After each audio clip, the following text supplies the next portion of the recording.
Le parc immobilier d'État, c'est quasiment 100 millions de mètres carrés, 200 000 bâtiments.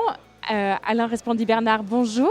Bonjour. Vous êtes directeur de l'immobilier de l'État et donc en charge, entre autres, de sa décarbonation. À quelles échéances est-ce que vous vous êtes fixé ces objectifs ?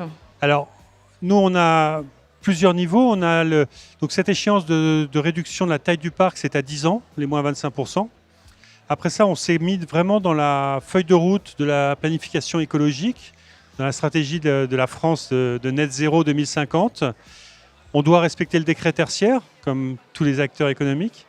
Donc tout ça, ça nous fait un mur d'investissement qu'on a chiffré initialement à 140 milliards d'euros d'ici 2050, mais qu'on essaie de réduire en ayant notamment cet objectif de réduction de la taille du parc.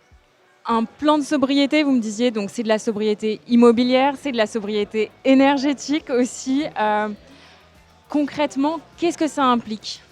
Alors, j'ai donné les 2 premières actions sur les occupants puis l'exploitation maintenance. Après, sur l'investissement, on a beaucoup investi dans la période récente. Depuis 2019, on a investi près de 4,4 milliards d'euros.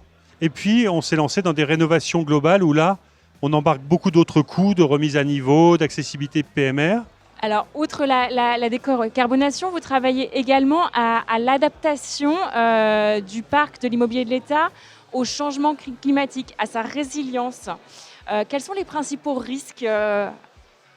Alors pour nous, ils sont multiples. On a les risques de n'importe quel propriétaire. Voilà, on a des bâtiments en bord de mer qui peuvent être victimes du recul du trait de côte.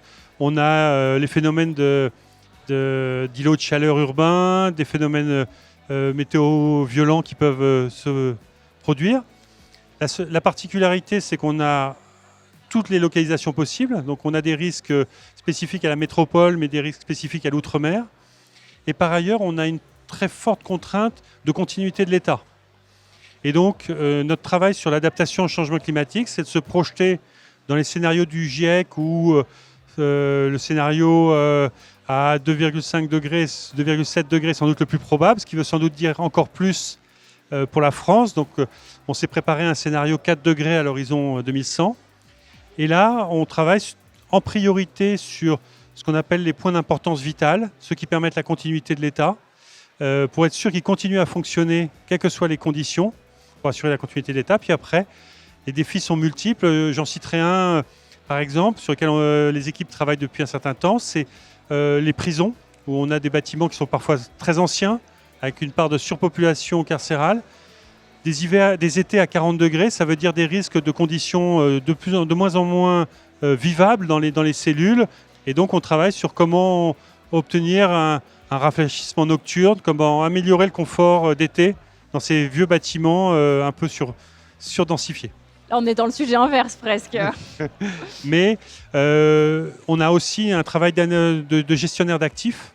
Et donc, de dire, on va analyser site par site quels sont les bâtiments sur lesquels ça vaut la peine d'investir dans ces scénarios à plus 4 degrés, et puis sur ceux sur lesquels ça ne vaut pas la peine d'investir parce que les risques sont trop grands. Et moi, je dois allouer l'argent public et l'argent du contribuable le mieux possible.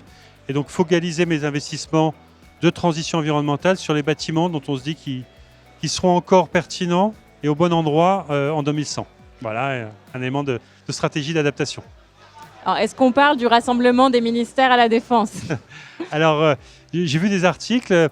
Je pense qu'il y a des opportunités pour l'État.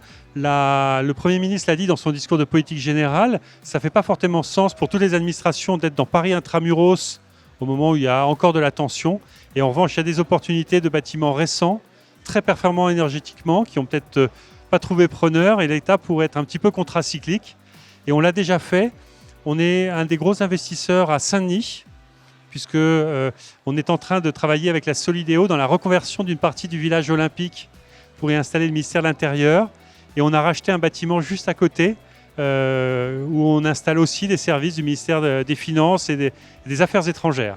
Donc oui, il y a des opportunités pour sortir quelques services de Paris et aller utiliser des bâtiments très performants en première couronne.